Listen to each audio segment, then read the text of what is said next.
sponsored by First Bank PLC. And to moderate that conversation, it gives us great pleasure to now make welcome the Non-Executive Director at EcoBank PLC, Bimbola Wright. A round of applause for her as she takes the stage to moderate this very important conversation on evolving and taking giant strides in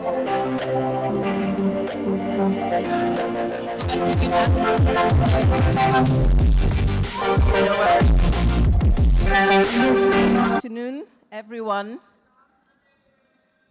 It's always dangerous to be taking a session after lunch. Full stomachs, slightly warm environment. The next thing is but we're not going to do that. Definitely not. Okay, so Wimbiz conversations evolve, taking giant strides. I mean, we've said a lot about the theme for this year's conference, and it's what?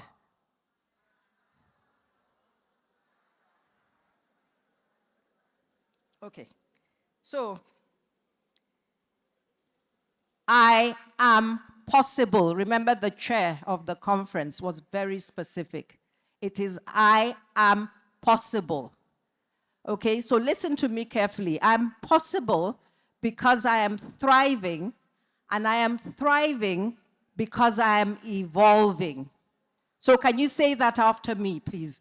I am possible because I am thriving, and I am thriving because I am evolving. And it's a never-ending journey. The Wimbiz vision, the catalyst that elevates the profile of women, and to elevate the status and influence of women and their contribution to nation building. And it's based on 4 planks. So it's to inspire, to empower, to connect, and to advocate. And Wimbiz has consistently drawn from best practice. In country, we do have a lot of great examples in Nigeria, but they also draw inspiration from the international community.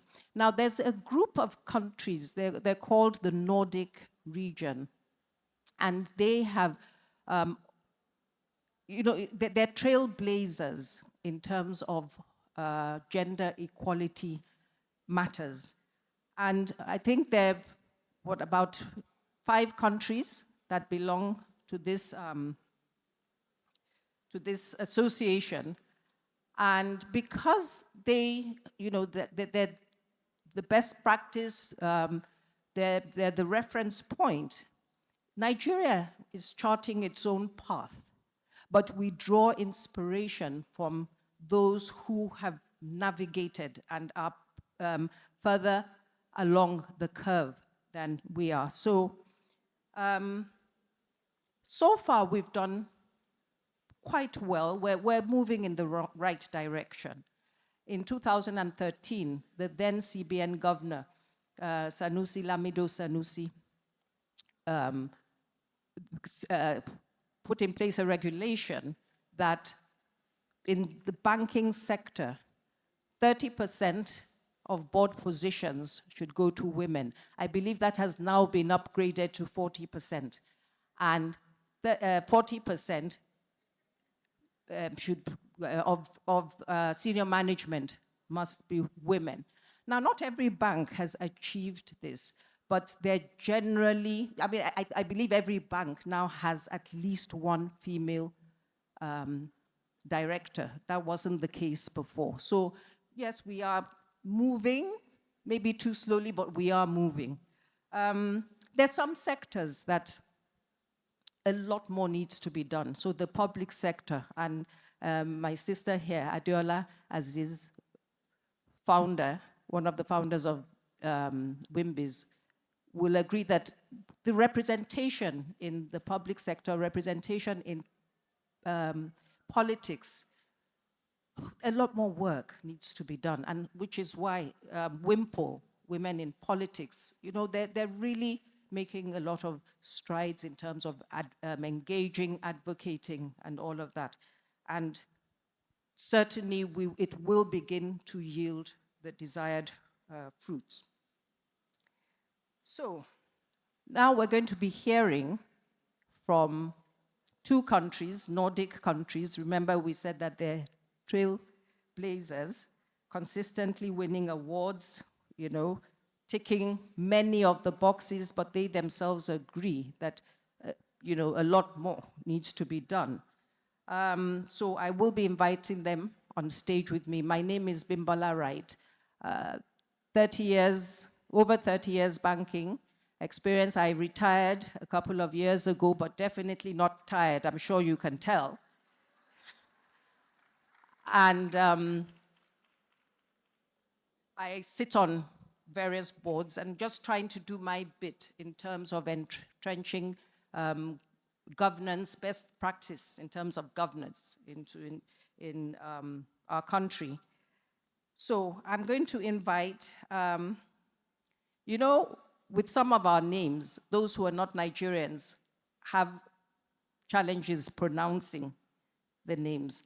So I spoke to the ladies and got, you know, pronunciation is not necessarily the way you spell the names. So I'm glad to invite Lina Pulvaninem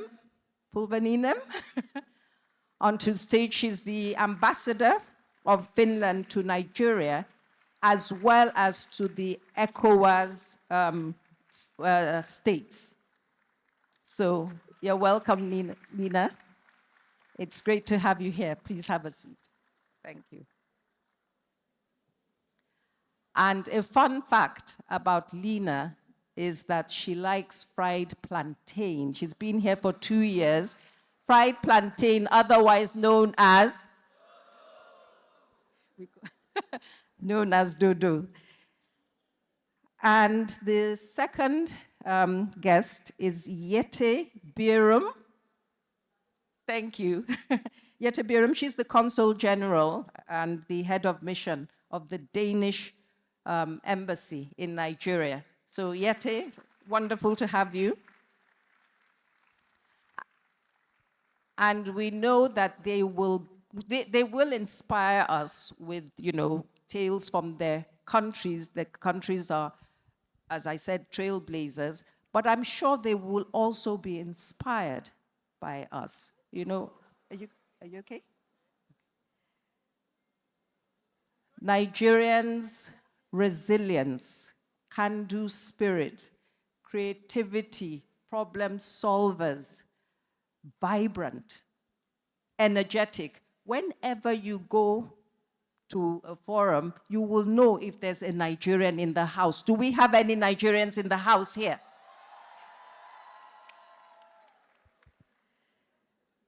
Okay, so a fun fact about Yete is that she likes egusi and pounded yam. So we're Nigerianizing them, definitely. Okay, so this is a conversation to draw from both ladies, and I will speak to Lina first. So Lina, can you give us some sort of a high-level perspective of the steps Finland has taken to create an enabling environment for women and how this has influenced you and other women in terms of career choices and all of that? Thank you.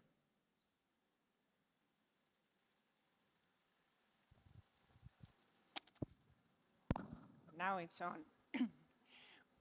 Well, thank you so much, Bimbola. Thank you, Can we hear? everyone. Is it on? Can we hear her? Yes.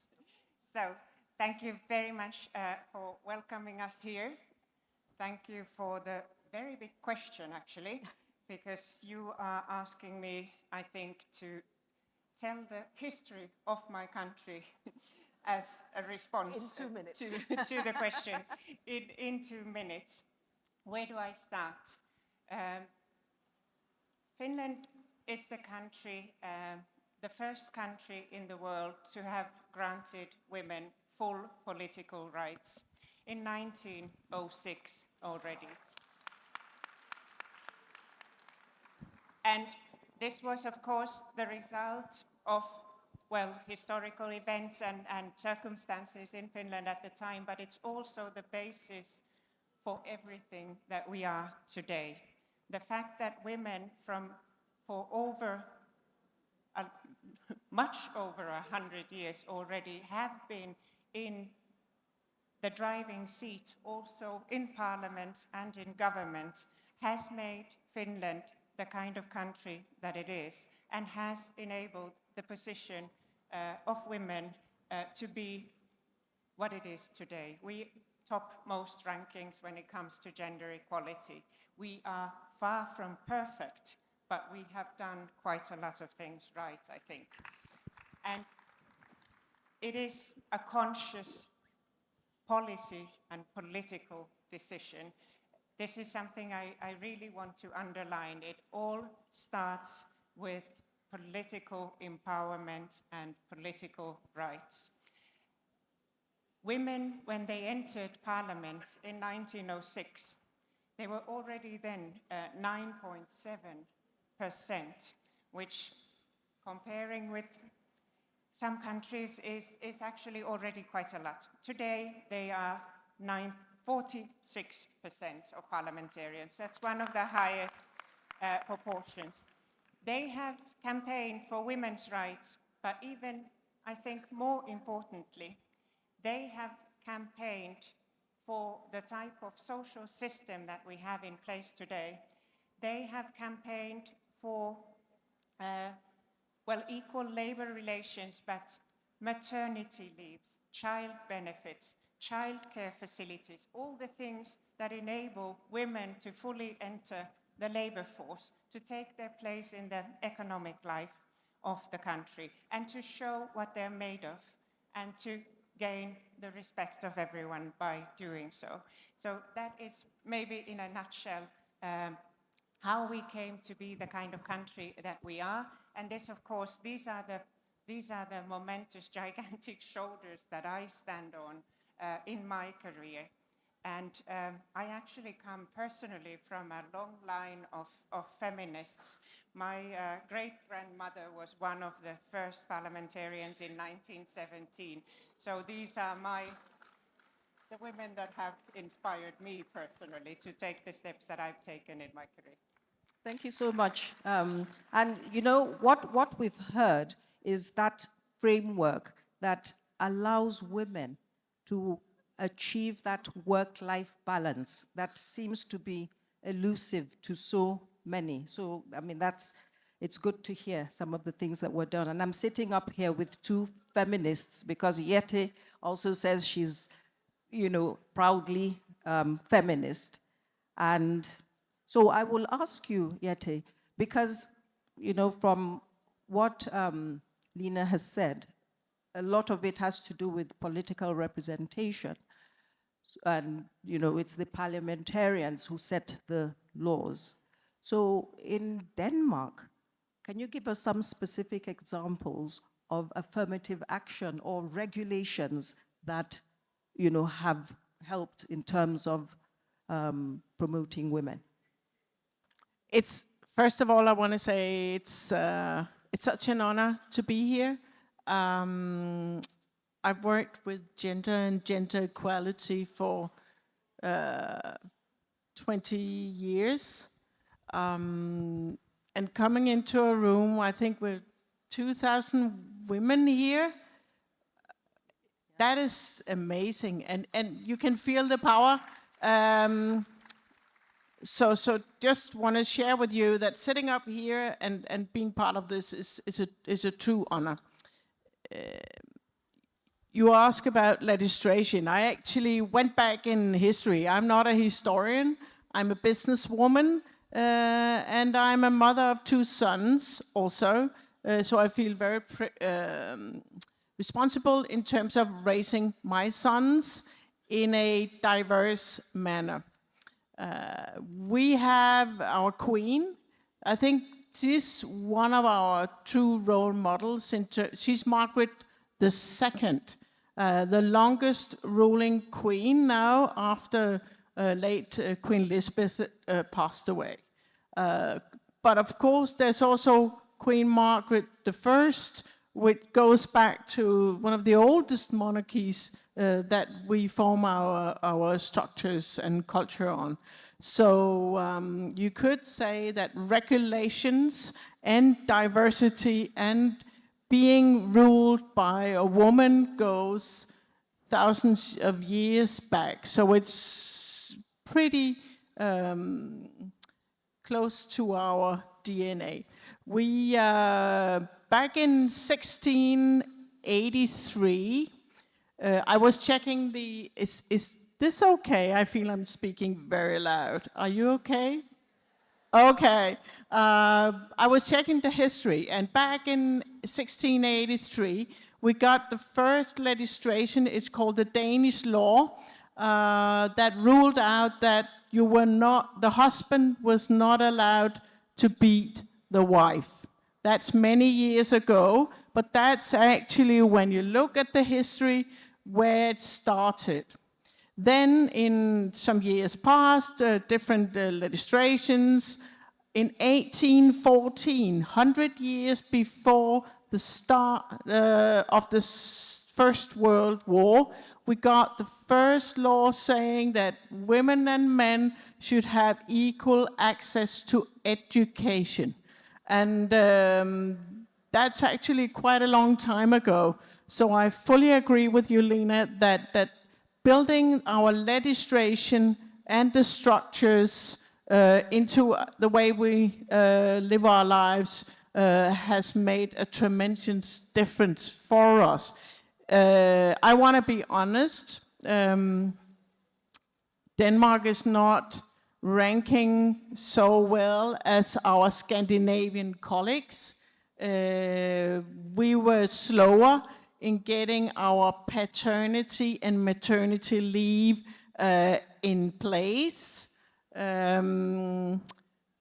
So we have a lot of things to do, but of course, relatively, we are very privileged, and of course, we regard ourselves as a fairly equal country as such. But there are a lot of legislations throughout the years that form the basis of the equality status that we have today. And I fully agree that's prerequisite for moving things and then getting women into the central positions to be part of the decision-making processes before they actually reach the legislative committees and so forth. So how do we get more women or balance the unbalanced in the central decision-making rooms? I think that is still a key issue. Thank you so much, Yeti. You spoke about education. Can you just give us a perspective? Maybe let's look at higher education. What sort of proportions are you achieving in Denmark in terms of gender? Well, that's a very broad question. I would say we have 50-50 men and women, but we definitely see at higher education more women than men are graduating from university. They are doing really, really well. So if you look at I think that the top of the pyramid, at the bottom of the pyramid, we're still saying it with a smile. It's still male-dominated, but women are getting there in terms of education. The next step is to transfer that educational platform and personal capabilities into a job role where you can actually implement all the things you can do. Are we ready to take the responsibility? I think that's also something we have to talk about, because there's no such thing as a free lunch in that regard. Absolutely. I mean, there's no free lunch. We want to take giant strides. We've got to take ownership of the process. Remember, we said it is about evolving. So what are we doing? Whether or not there's an enabling environment, what are we doing? Thank you, Yeti. So Lena, Finland has done brilliantly. Yes, still a lot to be done, but so far, so very good. But you can, as they say, you can take a horse to the water, you can't force it to drink. So you have all the legislation and regulations and all of that. But do you, in the course of your career, did you ever have to deal with issues around conscious and unconscious bias in Finland? And, perhaps because you've been to various countries, have you encountered that? How did you deal with that? Thank you very much for the question. First of all, I want to just very strongly agree with what Jette was saying previously about education. And in Finland, the statistics are the same. Women account for 58% of university graduates. Women do in business and in working life really well and are represented more or less 50-50 until the middle management and maybe upper middle management. But in the very highest positions, especially in corporate life, the gap is still quite big. And on corporate boards, if you have women there, they are mostly the CEOs or the VPs for communications or human resources. Extremely important topics, but we need women in all the other roles in the corporate boards as well. And it's very much to do also with the divisions that still exist within the labor market. In Finland, we have a saying that actually quite well describes the situation in the labor market. We have more or less 50-50 labor force. Women in Finland mostly work full time, but a women's euro is worth 84 cents.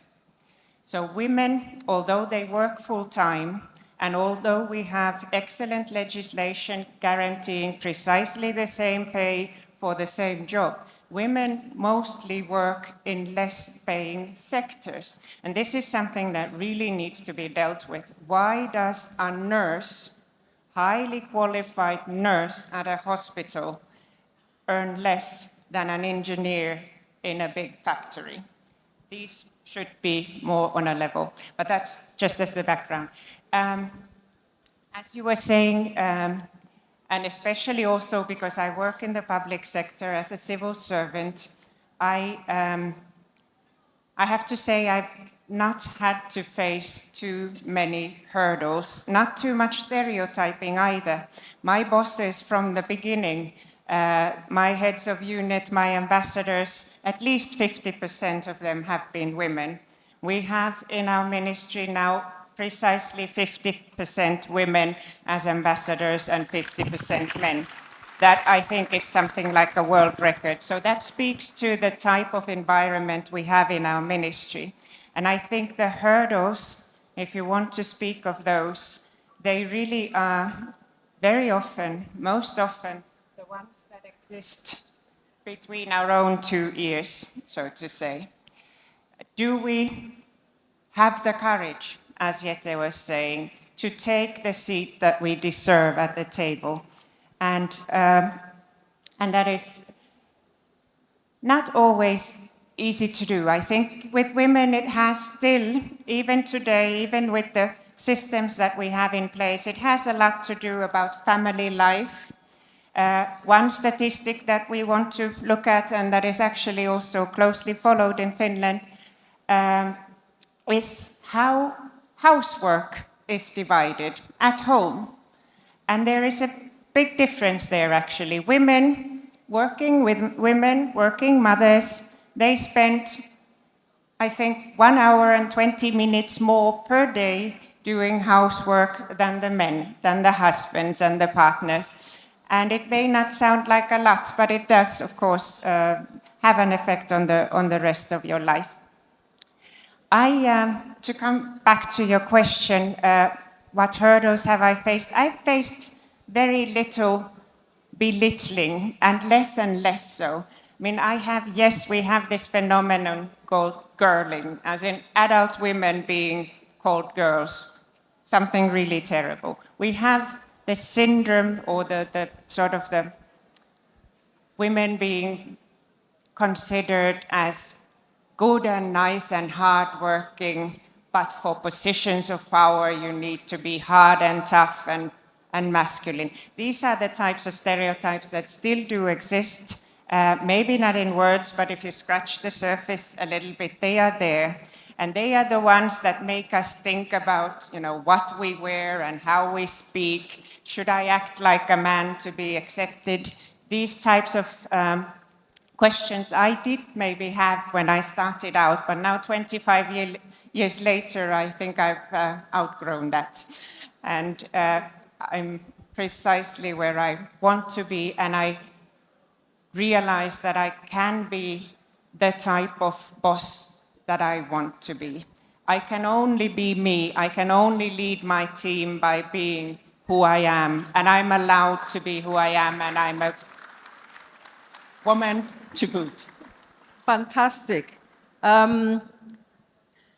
Lina spoke about the hurdles between our 2 ears.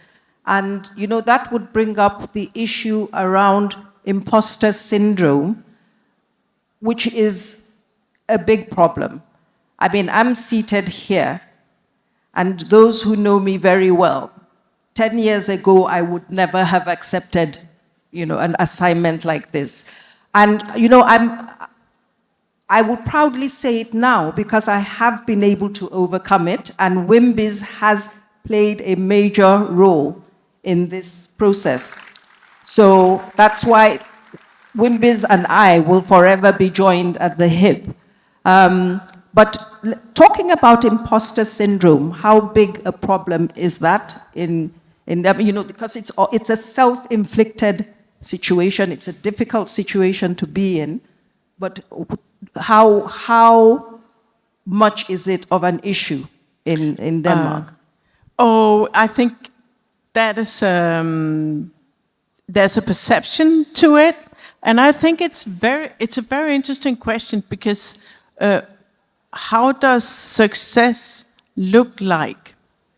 I think that's a very interesting question because why is there a perception that? Because it's so interesting. Have you ever been to a meeting with a lot of men where they talk about the imposter syndrome? I have not. And I'm saying it with a caring and lovely smile, but it's just to say, because we do things, and now I'm really generalizing, there's the masculine way of doing things and the female way of doing things. It's not necessarily a woman way of doing things and a male way of doing things. I have 2 sons. They are pretty feministic in their way of doing things, but they are guys. So the imposter syndrome, also one you can test for it, but another thing is the eyes that see. There are 8 ways to get to Rome. Why is there only one way to be an efficient leader, for example? So is the imposter syndrome really something that is a reality, or is it a perceived situation? I hear a lot of headhunters talking about that. I think also 20 years ago I was asked, so are you a little bit, into that box? I was like, what do you mean? I just did my MBA and I was actually saying, I'm asking questions in the group before I take decision. Does that make me a bad leader? That I cannot say I have all the questions and I have all the answers. I'm actually trying to include people before I take my decisions. And at that time, that didn't signal that you were a strong leader. Okay, does that then lead to that you have some kind of an imposter situation? I'm just talking from my own experience. So it's an interesting question. Imposter syndromes goes across gender, but because we talk about it in regards to this gender situation, I would challenge you a little bit on that one. I think, let me cite our former female prime minister. We have one now, we have two. We're very proud of that. I think that's very important. She said, you have to decide at some point whether you want to go by curiosity or still being faithful.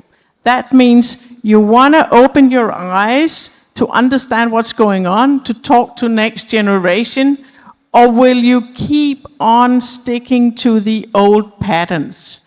It starts with ourselves, but we need platforms like this where we can support each other. While structures are getting in place, it takes a long time to move politics, it takes a long time to move culture, but reality is moving every day because the society needs this untapped potential of women.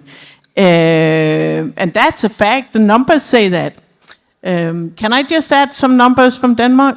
One of our top CEOs from one of the Danish energy companies, he made a speech in September where all the school starts. So he said, welcome to the new school year.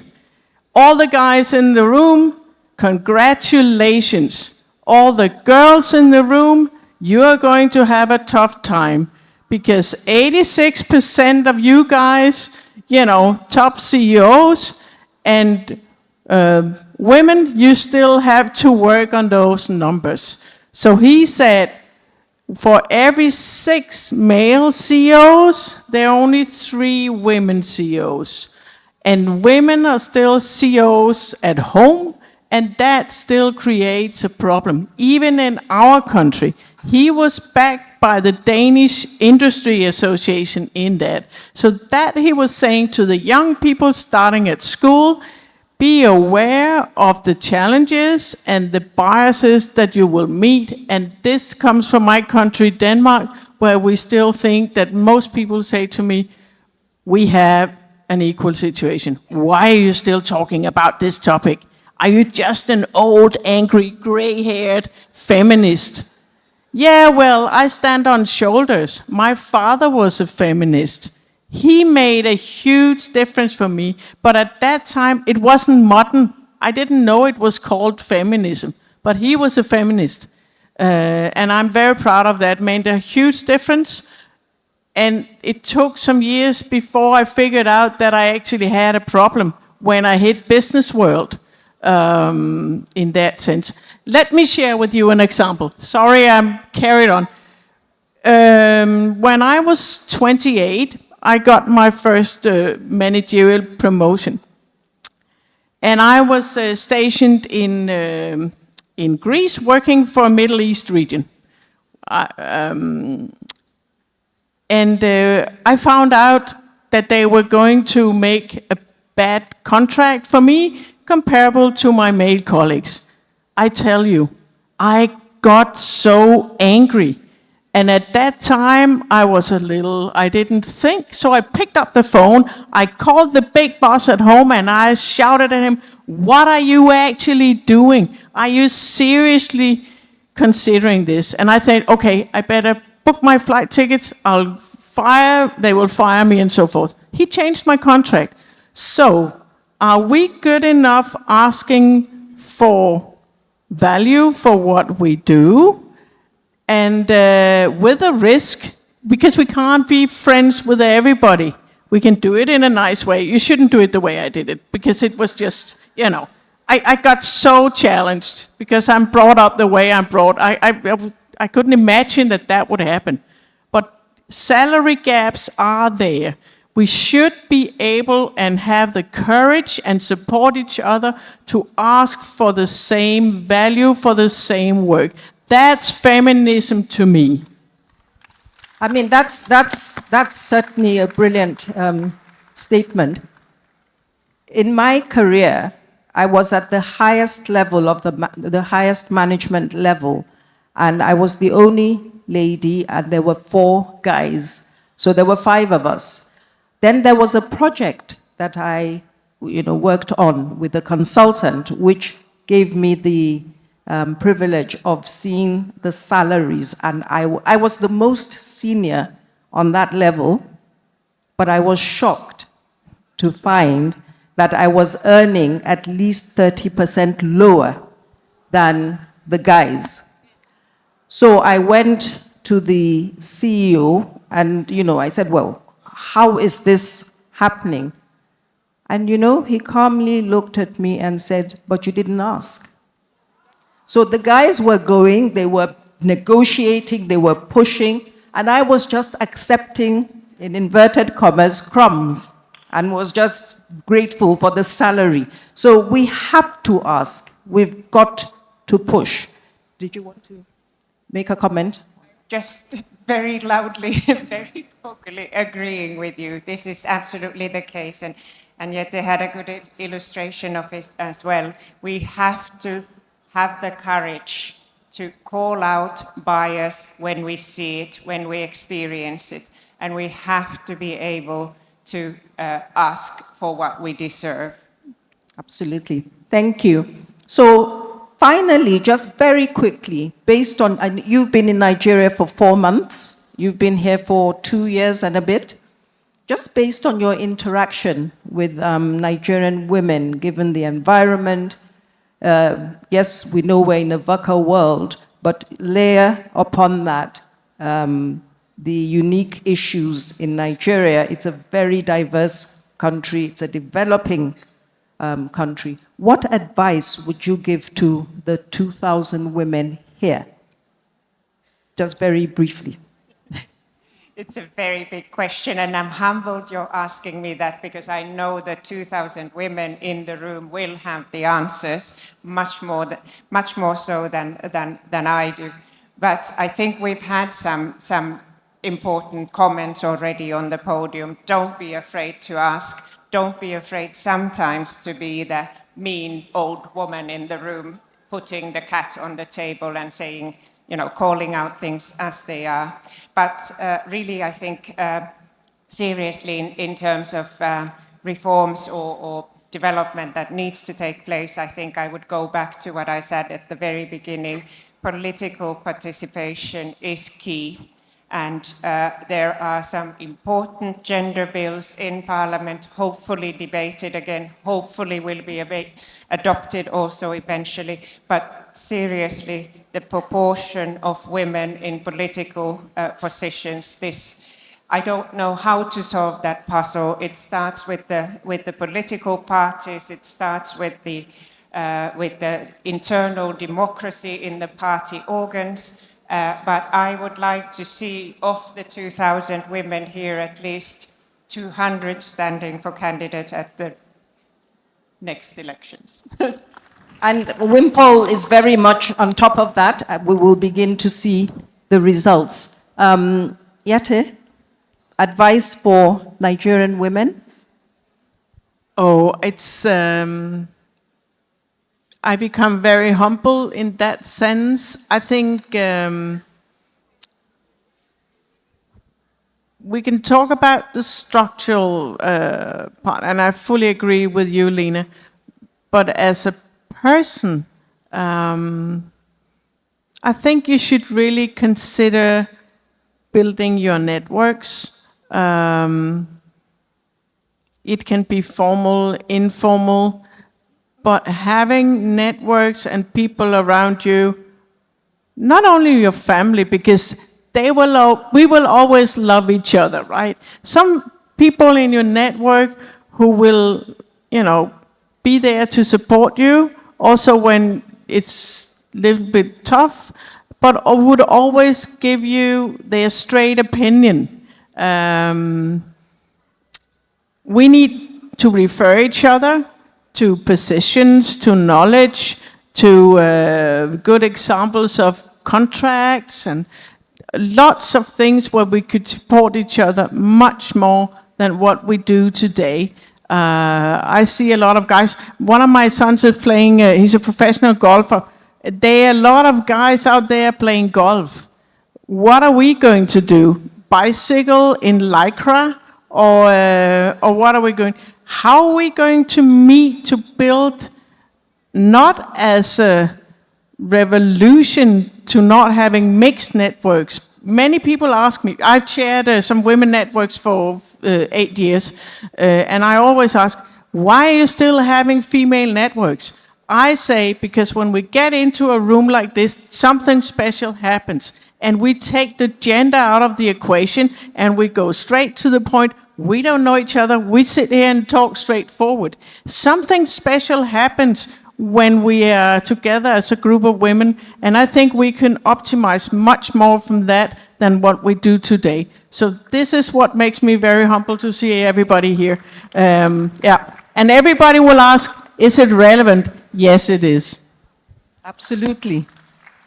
We have time for a couple of questions, but we're not going to go the usual, we're creative here in Nigeria. So if you would like to ask a question, is Hannah too around? You've got to do something different, catch our attention. You're taking giant strides.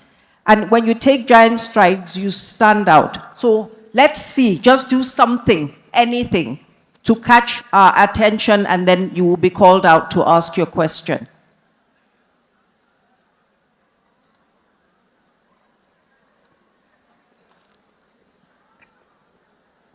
Hannatu, can you see anyone? Good afternoon, everyone. My name is Wairi Monife. I'm an event producer, and I also work in the fashion space.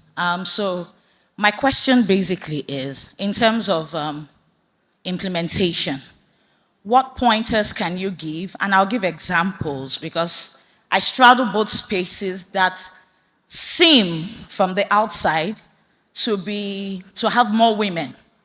That is both fashion and events. However, when we take a deeper look, I do find that you actually have more men in decision-making positions in those industries. And even sometimes in a room, if we really look at the numbers, for fashion, you have fewer men, but many of them are concentrated at the top. In events, it seems like we have more women, but when you take in the whole ecosystem, including people that are doing build, branding, screen, lights, you end up most times seeing that you might have a ratio of like, for every 2 women, you're seeing like 10 guys. So what tips do you have to help us in terms of implementing policies and processes? A lot of people, talk about, okay, we want gender equality, but what tips can we do to implement and actually bridge the gap, especially considering the amazing work that have been done in your countries? Thank you. Big questions again. Jette is more the business person, might have better answers than me, but I think one of the key things is, of course, women, all other things being equal, favoring women, really trusting other women and nurturing, mentoring, etc., the young up-and-coming women in the industry. Fashion is indeed an interesting field. You have all these gigantic global male designers heading female fashion industries, etc. I'm sure there is a lot of work to do, but at least nurturing the talent that is there and making sure that at least in your decisions you do hire a woman, all other things being equal. Of course, competencies is the number one thing, but very often you have a lot of competent applicants, and then you should go for a woman definitely. But maybe there's... I would say it's interesting you talk about the recruitment processes.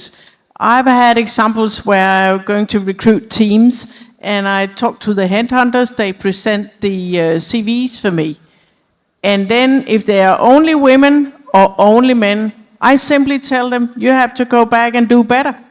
So in Denmark we're used to that. You cannot have a pool with either or. You need to have a diverse pool to present. And even you could be challenged on that if you are a listed company. So if you, for example, see a photo of the board of the company and it's only male or only women, people will comment on it. It looks not modern, I would say.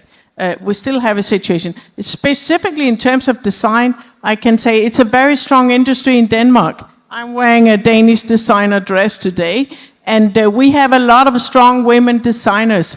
They do things a little differently. They need to work with the banks. Actually, let me share, there was Investing in Women in Africa conference 2 weeks ago, and the CEO of the Africa Guarantee Fund said that one of the problems is to make the banks womenable and make the women bankable. It's not a bad investment to invest in women. We pay loans back. And I think there are also some things about understanding finances, getting to the tables, talk with your banks, talk with your lawyers when you start your businesses before you emerge into. It's the beginning that's difficult, especially into industries like that. Thank you so much, Yate. And I hope you've noticed green, white, and green. Green, white, and green. Are we going to give her a special round of applause? So they have told us, the trailblazers, speak up, know your worth, mentor others, be mentored. And Wimbiz is going to, there'll be a communique, and I'm sure the various platforms will take it further. Women, we need more of you in politics. And honestly, in the next decade or so, there will be a transformation in this country so that those who have jackpad will do what? They will jackpada. And, even people from Finland, from Denmark, will want to jackpot to Nigeria. Thank you very much, ladies and gentlemen. On that Japa note, can we give them another round of applause? Very inspiring conversation there. We thank the speakers, Lina and Yete, very much for their contributions and insights. Thank you very much. Thank you. Please step forward for your group photograph.